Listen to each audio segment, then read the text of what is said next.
যে অনেকে আমরা মনে করি ইমানদার, কিন্তু আসলে ইমান কি জিনিস সেটা বুঝি না। তো ইমানটা আসলে হৃদয়ের গভীর থেকে আসে, এবং ইমানের সাথে ইমানের একটা পার্ট কিন্তু আমল।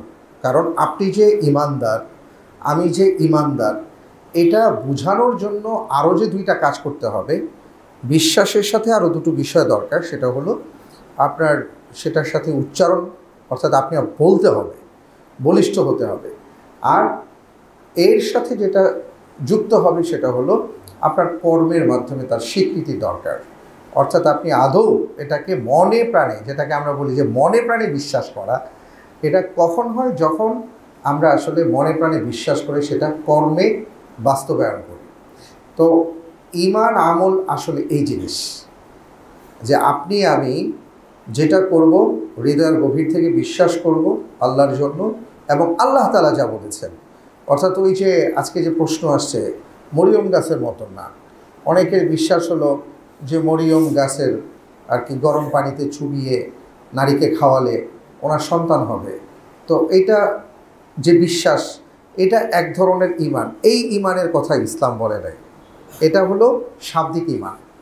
পারিভাষিক ঈমান হলো ওই বিষয় যা আল্লাহ তাআলা তার পক্ষ থেকে আমাদেরকে বলেছেন, এবং যেভাবে বলেছেন, যা বলেছেন সেগুলো ঠিক সেইভাবে বিশ্বাস করা এবং কর্মে তার বাস্তবায়ন করা, এটাই হলো ঈমান।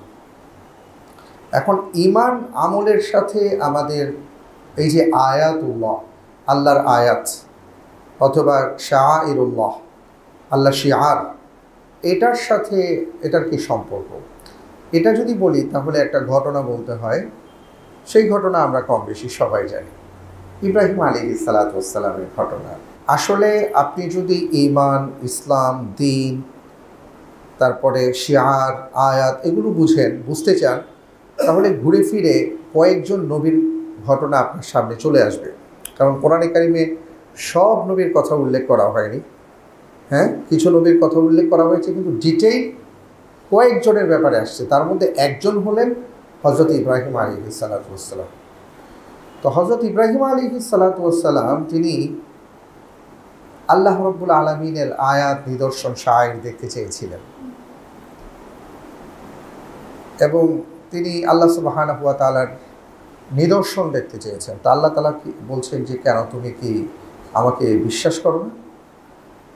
তো তিনি খুব সুন্দর উত্তর দিয়েছেন, লিয়াতমাইন্না কলবি, অবশ্যই বিশ্বাস করি, কিন্তু আমার হৃদয়টাকে আরও ইতমিনান করার জন্য, আরও প্রশান্তির জন্য, যেটাকে আমরা আইনুল ইয়াকিন বলি। অর্থাৎ ভাই একটা কথা বলেছেন না, যে দরজার ওপাশে মানুষ আছে, হ্যাঁ, এটা আপনাকে কেউ বলল, আপনি বিশ্বাস করলেন, এটা এক জিনিস।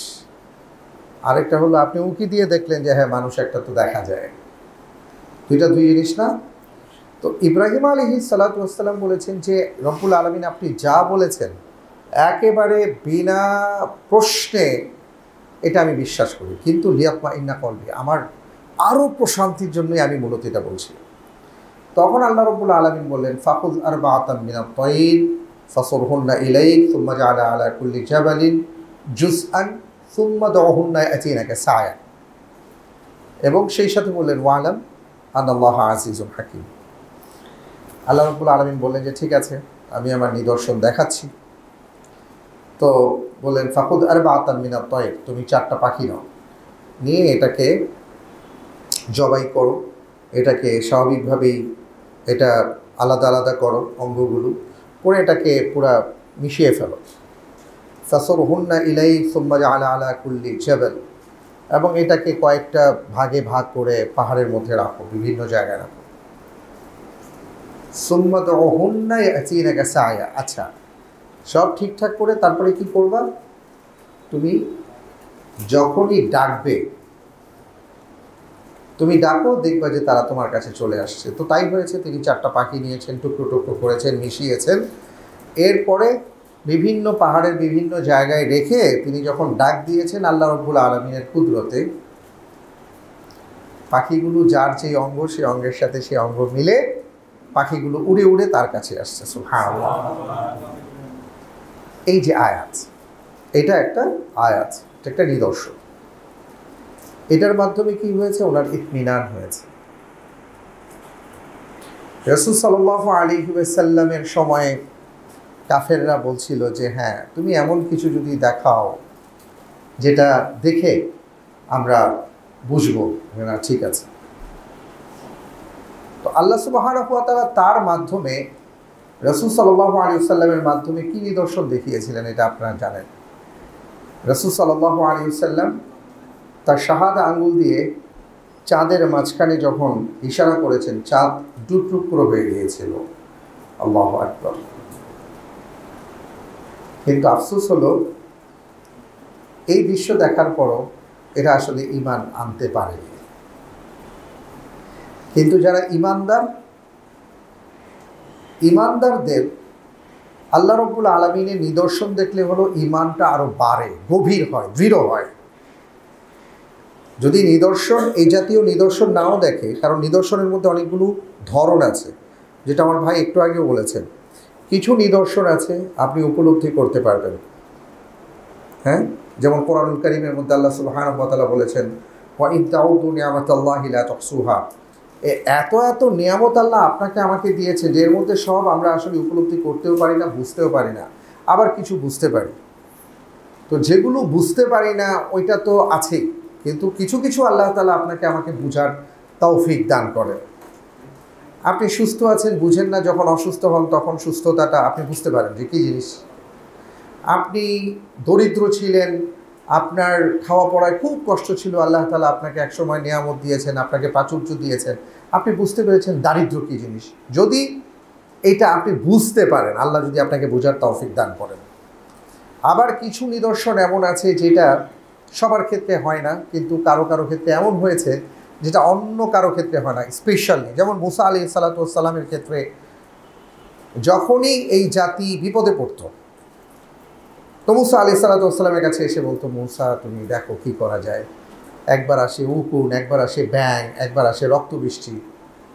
এরা বুঝতো যে এটা আমাদের জন্য যেমন বালা, সেই সাথে এটা একটা নিদর্শন, আয়াত। তো বুঝার কারণে তারা হযরত মুসা আলাইহিস সালাতু ওয়াস সালামের কাছে এসে বলতো যে তুমি একটু দোয়া করো। তো হযরত মুসা আলাইহিস সালাতু ওয়াস সালাম দোয়া করতেন, এগুলো সরে যেত, আবার আগের দুষ্টামিতে তারা লিপ্ত হতো। সালেহ আলাইহিস সালাতু ওয়াস সালামের ক্ষেত্রে উটনির কথা আমরা জানি যে একটা উটনি নিদর্শন হিসেবে দেওয়া হয়েছিল এবং বলা হয়েছিল খবরদার এই উটনিকে কেউ স্পর্শ করো না, খারাপ নিয়তে। কিন্তু এরা কি করলো, এই নিদর্শনটাকে আর কি ওরা খুব ভালো করে বুঝে যে এই পাহাড়ের মধ্যে জন নাই, মানুষ নাই, কোনো কিছু নাই, কিন্তু আল্লাহ তাআলা চেয়েছেন বলে এই পাহাড় থেকে কোত্থেকে একটা উটনি আসছে, তাই না? আল্লাহ তাআলার নিদর্শন ছিল। কিন্তু যারা কাফের ছিল তাদের এই নিদর্শন কোনো কাজে আসে না, বরং তারা এটাকে হত্যা করেছে। যে কারণে আল্লাহ রাব্বুল আলামিনের এই আয়াতকে নষ্ট করার কারণে তাদের উপর আযাব অবধারিত হয়েছে। তো এখানে আমরা দুইটা জিনিস পাই। একটা হলো যে আল্লাহর আয়াত দেখার পরে, নিদর্শন দেখার পরে আপনার যদি ঈমান বাড়ে, আপনার ঈমান যদি বাড়ে তাহলে আপনি সফলকাম, এবং এটাই হওয়ার কথা। কিন্তু যদি আল্লাহ রাব্বুল আলামিনের আয়াত দেখার পর আপনার ঈমান না বাড়ে, বরং এই ক্ষেত্রে যদি দেখা যায় যে আপনি অস্বীকার করেন, তাহলে আপনার ধ্বংসটা অনিবার্য। আমি যদি এটাকে আরেকটু এক্সক্লুসিভলি বলার চেষ্টা করি, সেটা হলো সালেহ আলাইহিস সালাতু ওয়াস সালামের জাতি কওমকে একটা নিদর্শনকে অস্বীকার করার কারণে, একটা নিদর্শনকে, একটা আয়াতকে অস্বীকার করার কারণে এই জাতিকে আল্লাহ ধ্বংস করে দিয়েছেন। এবার আপনি যদি কোরআনের কথা বলেন, যে যেখানে ৬,২৩২ বলেন বা ৬,৬৩৬ যাই বলেন, এই যে হাজার হাজার আয়াত, ৬,০০০-এর উপরে আয়াত, এই আয়াতের একটা আয়াত যদি কেউ অস্বীকার করে তাহলে তার কী অবস্থা হবে?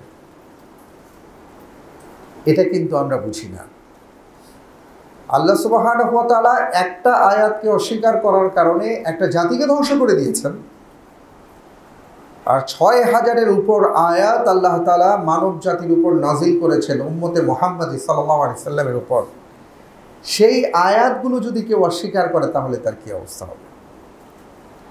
এটা আমাদের উপলব্ধি দরকার। কারণ আমাদের ঈমানের সাথে আমাদের সম্পর্কটা হলো আমল। আর আমল তখনই বৃদ্ধি পাবে, ঈমান তখনই বৃদ্ধি পাবে যদি আপনি আয়াতগুলোকে দেখে বুঝতে পারেন এবং সেই সাথে বিশ্বাস স্থাপন করতে পারেন, যেটা কোরআনে কারীমের মধ্যে আসছে, ইন্নামাল মুমিনুনা আল্লাযীনা আমানু ইযা যুকিরাল্লাহু ওয়াজিলাত কুলুবুহুম ওয়া ইযা তুলিয়াত আলাইহিম আয়াতুহু যাদাতহুম ঈমানা। ফলাফল কি? আপনার আয়াত, আল্লাহর নিদর্শন শুনলে, দেখলে আপনি যদি সত্যিকারের ঈমানদার হন, তাহলে আপনার কি হবে, পরিবর্তনটা কি হবে, সেটা কোরআনে কারীমের আয়াতে আল্লাহ তাআলা বলেছেন যে ইন্নামাল মুমিনুনা আল্লাযীনা ইযা যুকিরাল্লাহ, যখন মুমিনদের কাছে আল্লাহর স্মরণ করা হয়, ওয়াজিলাত কুলুবুহুম, তাদের হৃদয়টা বিগলিত হয়ে যায়, ওয়া ইযা তুলিয়াত আলাইহিম আয়াতুহু, যখন আল্লাহর আয়াত তাদের সামনে তিলাওয়াত করা হয়, বর্ণনা করা হয়, যাদাতহুম ঈমানা, তখন তাদের ঈমান বেড়ে যায়। এখন প্রশ্ন হলো, আল্লাহর আয়াত দেখার পরে আমাদের ঈমান বাড়ে কিনা? পৃথিবীর অনেক দেশে অনেকে সফরে যান, সুন্দর সুন্দর দৃশ্য দেখতে যান। আল্লাহ তাআলা সফরের ক্ষেত্রে দুটি আয়াত নাযিল করেছেন। একটা হলো যে আল্লাহ রাব্বুল আলামিন বলেছেন, সিরু ফিল আরদ ফানজুরু কাইফা কানা আকিবাতুল মুকাযযিবিন। তুমি পৃথিবীর কিছু কিছু জায়গায় যাবা, কিছু কিছু এরিয়াতে যাবা, ওখানে কেন যাবা? ফানজুরু কাইফা কানা আকিবাতুল মুকাযযিবিন, তুমি দেখো যে মিথ্যাবাদীদের শাস্তিটা কেমন ছিল। অর্থাৎ এই যে আল্লাহর পক্ষ থেকে একটা শাস্তি এসে তাদেরকে ধ্বংস করে দেওয়া হয়েছে। যেমন মনে করেন আপনি যদি ডেড সিতে যান, তারপরে মাদায়েন শহরে যান, অথবা যেই সকল জায়গায়, বা আপনি ফেরাউনের লাশ দেখেন, তো ধ্বংসাবশেষগুলো যদি আপনি দেখেন, এটা এক ধরনের আয়াত। কারণ আল্লাহ তাআলা, যেমন ফেরাউন, তার ক্ষেত্রে কি হয়েছে, সে না ডুবে গেছে, না মাটি তাকে খেয়েছে, কেউই তাকে গ্রহণ করেনি। কেন? আল্লাহ সুবহানাহু ওয়া তাআলা চেয়েছেন। এটা একটা আয়াত। তো এই আয়াত আপনি দেখার পরে আপনার ভেতরে যদি অনুভূতি জাগে যে এই বেটা আল্লাহ রাব্বুল আলামিনের অবাধ্য হওয়ার কারণে আল্লাহ তাআলা এমন শাস্তি তাকে দিয়েছেন, এই শাস্তিটা দেওয়ার পরে আমাদের জন্য এটা লিতাকুনা লিমান খালফাকা আয়া, আল্লাহ এই কথাটা বলছেন, লিতাকুনা লিমান খালফাকা আয়া, যাতে করে তোমাদের পরবর্তীদের জন্য তার এই লাশটাকে আমি আয়াত হিসাবে রেখে দিতে পারি, আয়াত হিসাবে রেখে দিয়েছি, যাতে শিক্ষা নিতে পারো, একটা নিদর্শন। কারণ সাধারণত আমরা মরে গেলে আমাদের হয় পানিতে ভেসে যাই, হারিয়ে যাব, অথবা মাটি খেয়ে ফেলবে, তাই তো হয়। কিন্তু এ ব্যাটার কিছুই হয় নাই।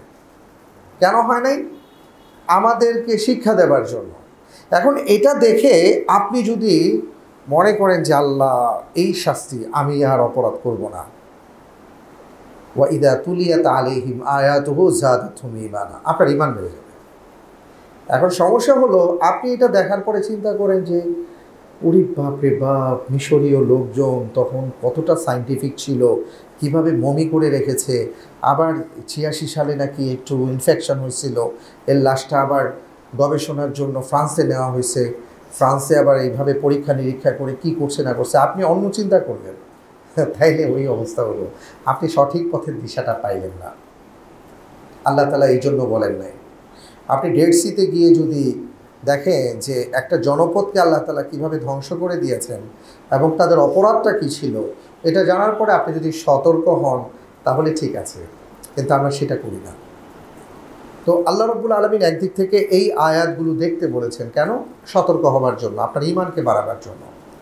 আবার আরেক ধরনের আল্লাহর আয়াত আছে, সেই সম্পর্কে আল্লাহ রাব্বুল আলামিন বলছেন, সিরু ফিল আরদ সুম্মা আনজুরু কাইফা বাদা আল খালক সুম্মা আল্লাহু ইউনশিউন নাশাতাল আখিরাহ। সুবহানাল্লাহ। তুমি সফর করো, পৃথিবীব্যাপী সফর করো। কেন করবা? সুম্মা আনজুরু, দেখো, তুমি দৃশ্যগুলো দেখো, কাইফা বাদা আল খালক, আল্লাহ তাআলা কি চমৎকারভাবে সৃষ্টি করেছেন। সুম্মা আল্লাহু ইউনশিউন নাশাতাল আখিরাহ, আল্লাহ সুবহানাহু ওয়া তাআলা চাইলে এভাবেই তিনি সৃষ্টি করবেন। এখন এই দৃশ্যগুলো মনে করেন আপনি পৃথিবীর বিভিন্ন জায়গায় গেলেন, হ্যাঁ, নায়াগ্রা জলপ্রপাতে গেলেন, বা আমাদের বাংলাদেশে কত কিছু আছে, আপনি সমুদ্রে গেলেন, আপনি পাহাড়ি ঝর্ণা দেখতে গেলেন, ওখানে গিয়া সেলফি টেলফি সবাই তুলে, কিন্তু এই কথা কেউ চিন্তা করে না যে এটা তো আল্লাহ তাআলার একটা নিদর্শন। সমুদ্রের বিশালতা দেখার পরে আপনি যদি বলেন, ভাই যেটা বলেছেন যে সুবহানাল্লাহ, আল্লাহ আপনি কী সৃষ্টি করেছেন, আপনি কত বড়, কত মহান। আল্লাহ রাব্বুল আলামিন বলেছেন এই জন্য তুমি যাও, কারণ আমার এগুলো এক একটা নিদর্শন।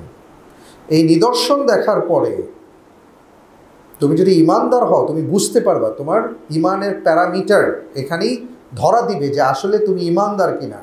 তোমার যদি জবান থেকে সুবহানাল্লাহ আসে, আলহামদুলিল্লাহ আসে, তুমি যদি সেজদায় নত হতে পারো আমার এই সৃষ্ট জগৎ দেখে, তাহলে এই আয়াত তোমার ইমানকে বাড়িয়ে দেবে। আর যদি সেটা না হয় তাহলে আসলে তুমি এর আওতায় পড়বে না। আপনি যদি সূরাতুন নাহালের দিকে তাকান, ভাই তো বেশ কিছু আয়াত বলেছেন, সূরা নাহালের মধ্যে আল্লাহ সুবহানাহু ওয়া তাআলা তার বান্দাদের জন্য কি কি নিয়ামত দুনিয়াতে দিয়েছেন। এখানে সেই পশু থেকে শুরু করে, যেমন মনে করেন মধুর কথা বলেছেন, মৌমাছির কথা বলেছেন, পশুর কথা বলেছেন, ওয়ালাকুম ফিহা জামালুন হাইনা তুরিহুনা ওয়া হাইনা তাসরাহুন।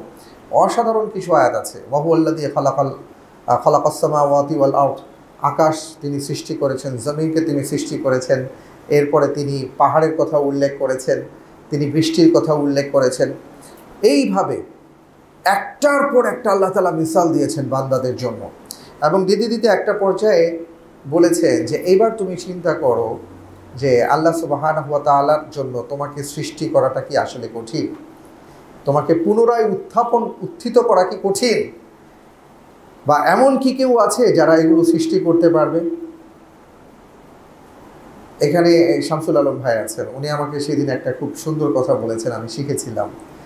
এখানে মাশাআল্লাহ অনেক প্রকৌশলী ভাইরা আছেন, ভাই ভাই ভাই, হ্যাঁ, যে উনি বলেছেন যে দেখেন আমাদের এই যে আমরা যেটা দেখি যে আমাদের পয় নিষ্কাশন ব্যবস্থা আল্লাহ তাআলা কি করে রেখেছেন, যে মানুষের আবর্জনাগুলো যখন মানুষ ফেলে, পয় নিষ্কাশনের আর কি বিভিন্ন ড্রেনেজ সিস্টেমের মধ্যে যে ময়লাগুলো পড়ে, তো এইখান থেকে জীবাণু তৈরি হয়, সেই জীবাণুগুলো ওগুলো খায়, ওইখান থেকে আবার আরেক জীবাণু তৈরি হয়, এই জীবাণুগুলো খেয়ে ফেলে। আপনি কোন আর কি ফাবি আইয়ি আলা রাব্বিকুমা তুকাদ্দিবান, আপনি কোন বিষয়টাকে আপনি অস্বীকার করবেন। আসলে আপনি যেখানে যাবেন, আমি মাঝে মাঝে দেখি ওই যে কিছু কিছু ভিডিও আসে, ম্যাগনিফাইং গ্লাসে কি কোন জায়গায় কি দেখা যায়, ও বাবারি বাবা, ওটা আসলে দেখা যায় না, কিন্তু শেখার জন্য অনেক সময় দেখা, যে আসলে আল্লাহ তাআলা প্রত্যেকটা ক্ষেত্রে এত কিছু রেখেছেন এবং প্রত্যেকটা আমাদের জন্য উপকারী, তো প্রত্যেকটাই তো একটা করে শিআর অথবা আয়াত। এগুলো দেখে দেখে আমাদের ঈমান বাড়ার কথা ছিল, এগুলো জেনে জেনে আমাদের ঈমান বাড়ার কথা ছিল। আমরা যদি চিন্তা করতাম, ফাআতাবিরু ইয়া উলিল আবসার, আল্লাহ রাব্বুল আলামিন বলেছেন যে যারা চক্ষুষ্মান, যাদের বুদ্ধি আছে, মাহমুদ ভাই একটু সাউন্ডটা কমান, যাদের বুদ্ধি আছে, যারা চক্ষুষ্মান, যারা চিন্তা ভাবনা করে, এরা এই সকল বিষয়গুলো থেকে ভাবে, শেখে, তাদের ঈমানকে বাড়ায়। কিন্তু আমাদের বিষয়টা হলো যে আমরা আসলে এই ক্ষেত্রে পিছিয়ে পড়েছি। এই জন্য আমাদের যেটা উচিত, বা আজকের আলোচনার আমরা বলতে পারি যে মূল প্রতিপাদ্যটা কি, মূল প্রতিপাদ্যটা হলো যে প্রথমত আমরা যারা ঈমানদার মনে করি নিজেদেরকে, হ্যাঁ ঈমানদার দাবি করি, আমাদের কর্তব্যটা হলো যে ঈমান শুধু দাবি করলে হবে না, এই ঈমানের সাথে আপনি সত্যিকার অর্থে ঈমানদার কিনা সেটা প্রমাণ করার জন্য আপনার আমল দরকার। আমল আপনার করতে হবে। আপনি প্রচুর জানেন, তাহলে আপনি জেনে নেন যে আপনার আগে আবু জেহেল আবু লাহাবরা আরও বেশি জানত। সুতরাং শুধু জানলে হবে না, জানবেন, বিশ্বাস করবেন, এরপরে বাস্তবায়ন করবেন। এটা হলো ঈমান আমল। আর এই ক্ষেত্রে সহায়ক ভূমিকা কি করবে? আপনি যখন রব্বুল আলামিনের নিদর্শনগুলো দেখবেন, আয়াতগুলো দেখবেন, শিআরগুলো দেখবেন, তখন আপনার ঈমানটা বাড়বে। কেন বাড়বে? ঈমানটা কেন বাড়বে? ভাই শিয়ারের যে ব্যাখ্যাটা দিয়েছেন, যেটাকে অনুভবের সাথে সম্পৃক্ত করা হয়েছে, এবং অনুভব অনুভূতি এটা আপনি সব ইবাদতের মধ্যে পাবেন। সকল ইবাদতের মধ্যে অনুভব অনুভূতিটা আছে। প্রত্যেকটা ইবাদতের ভেতরে আপনি শিয়ার পাবেন। কথার কথা বলি, যেমন আপনি যখন মনে করেন নামাজে দাঁড়াচ্ছেন, কেমন? এখন নামাজে দাঁড়িয়ে আপনার মনে হতে পারে যে আমি যে নামাজ পড়তেছি আদৌ আসলে আমার নামাজের কি অবস্থা, বা আল্লাহ তাআলা এটা দেখবেন কিনা, কবুল করবেন কিনা, ইত্যাদি ইত্যাদি, এটা আপনার ভিতরে আসতে পারে। কিন্তু আপনি যদি একটু ভেবে দেখেন যে কোরআনুল কারীমের মধ্যে আল্লাহ সুবহানাহু ওয়া তাআলা তো এমন এমন ঘটনা উল্লেখ করে দিয়েছেন, যেমন সূরা মুজাদালার মধ্যে এক নারীর কথা উল্লেখ করেছেন যিনি তার স্বামীর ব্যাপারে আল্লাহ রাসূল সাল্লাল্লাহু আলাইহি ওয়াসাল্লামের সাথে কথা বলেছেন, এবং রাসূল সাল্লাল্লাহু আলাইহি ওয়াসাল্লাম চুপ ছিলেন। আল্লাহ তাআলা আরশে আজিম থেকে আয়াতে কারিমা নাজিল করে পাঠিয়েছেন, قد سمع الله قول التي تجادلك في زوجها وتشتكي إلى الله। মহান আল্লাহ তাআলা সেই নারীর কথা শুনেছেন, তুজাদিলুকা ফি যাওজিহা, যে তার স্বামীর ব্যাপারে আপনার সাথে জিদাল করেছে। জিদাল মানে হলো শুধু কথোপকথন না, যে কথার মধ্যে ভারিক্কি থাকে, যেটার মধ্যে প্রতিবাদ থাকে, এইভাবে। ওয়াতাশতাকি ইলাল্লাহ, এবং তিনি আল্লাহর কাছে শিকায়েত করেছেন। কারণ স্বাভাবিকভাবে তার ওই নারী আর তার স্বামীর সাথে যে প্রবলেমটা হয়েছে, সেই আলোকেই রাসূল সাল্লাল্লাহু আলাইহি ওয়াসাল্লাম সেই সময়ের যেই কথা, সেই সময়ের যে হালত মাসআলা, ওটাই দিয়েছেন, জিহারের কথা উল্লেখ করেছেন। কিন্তু তিনি দেখলেন যে এই অবস্থায় তিনি যদি স্বামী থেকে আলাদা হয়ে যান, ওনার স্বামীর তো চলাফেরা করতে পারবেন না, খুব বয়োজ্যেষ্ঠ মানুষ, প্রচণ্ড কষ্ট হবে, কি হবে? তো উনি রাসূল সাল্লাল্লাহু আলাইহি ওয়াসাল্লামকে একসময় বললেন, ইয়া রাসূলুল্লাহ, আমি আমার কথা আমি আল্লাহকে বললাম। আল্লাহ তাআলা আয়াত নাজিল করে বললেন যে আল্লাহ রাব্বুল আলামিন ওই নারীর কথা শুনেছেন যিনি আপনার সাথে বাদানুবাদ করেছেন, এবং তিনি আল্লাহর কাছে শিকায়েত করেছেন। আল্লাহু আকবার। রাসূল সাল্লাল্লাহু আলাইহি ওয়াসাল্লাম তিনি মক্কার কাফিরদের নিয়ে বসে আলাপ আলোচনা করছেন, এমত অবস্থায় আব্দুল্লাহ ইবনে উম্মে মাকতুম রাদিয়াল্লাহু তাআলা আনহু আসছেন। আচ্ছা বলেন তো, কত মিটার দূর থেকে একজন মানুষ ভ্রু কুঞ্চিত করলে দেখা যায় আমাদের সাধারণ চোখে? হ্যাঁ, আপনি যখন বিমানে থাকেন, বিমান থেকে যখন নিচের দিকে তাকান, তখন আপনি এই বাংলাদেশটাকে কিভাবে দেখেন, কতটুকু দেখেন?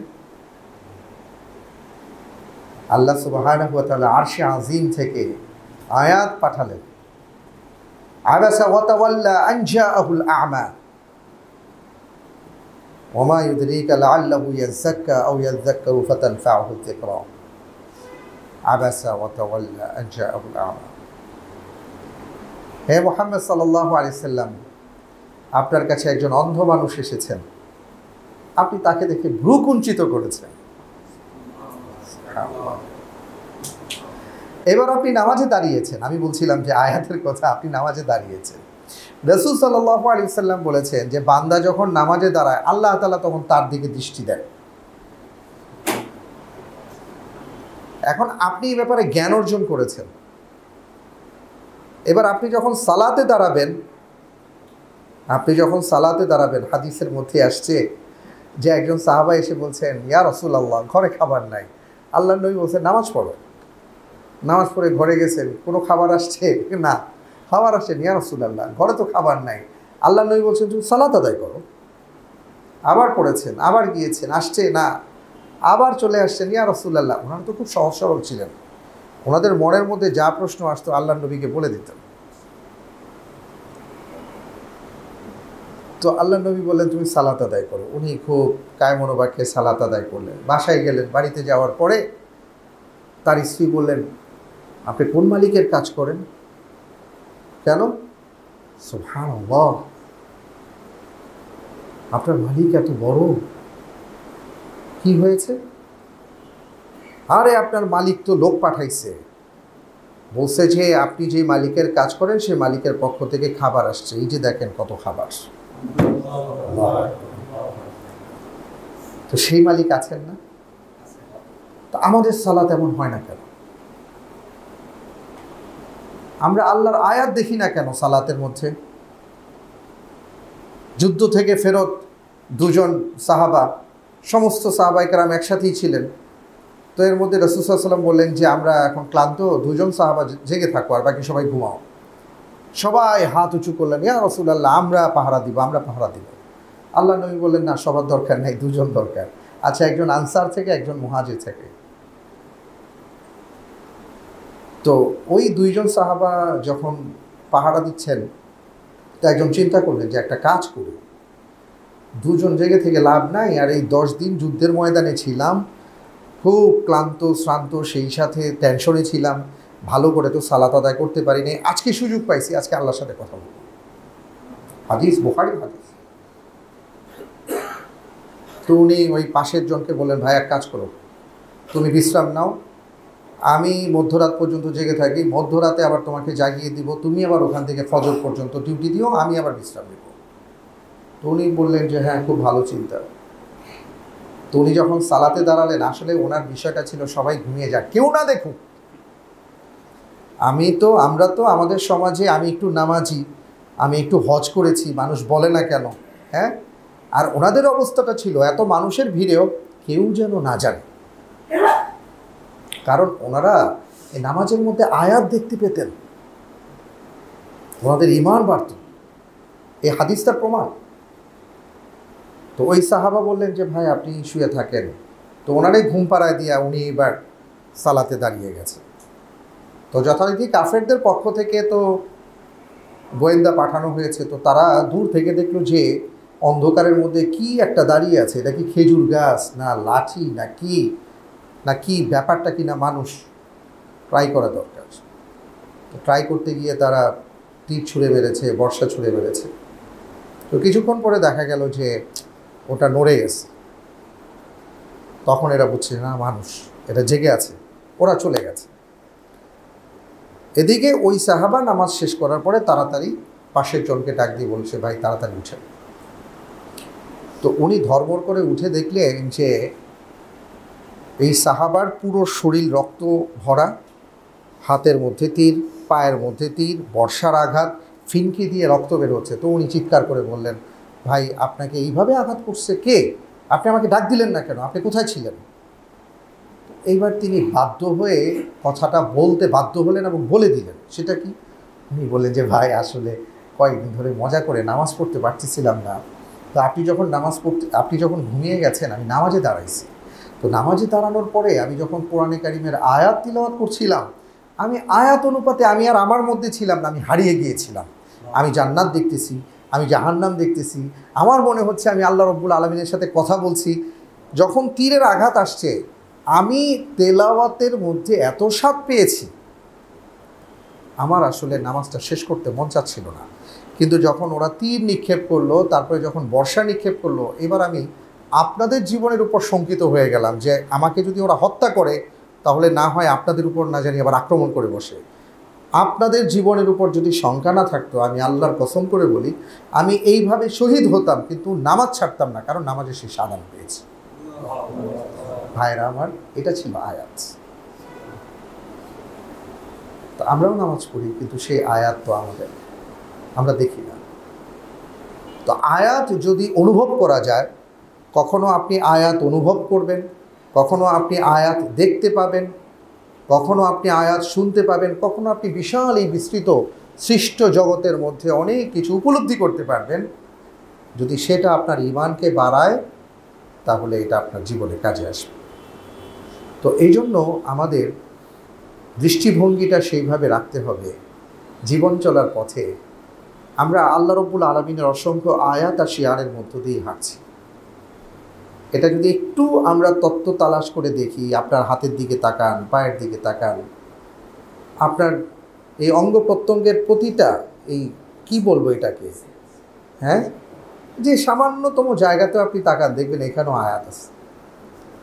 আপনি যেটাকে আজকে মূল্যায়ন করেন না, হাত বলেন, পা বলেন, হ্যাঁ আমরা কত কিছুই তো করি, আমাদের দেহের দিকে কোনো নজরই দিই না। কিন্তু আপনি কখনো দেখেন তো যে আপনার কারো যদি এদিকে কেটে যায় তারপরে তার কী অবস্থা হয়। আমার এক মুসল্লি ভাইয়ের ওই ম্যাচ জ্বালাতে গিয়ে এটা পুড়ে গিয়েছিল এতটুকু জায়গা, এটার জন্য কম করে হলো তিনি 3-4 লক্ষ টাকা খরচ করেছেন এতটুকু জায়গা। এটা নাকি আর হয় না।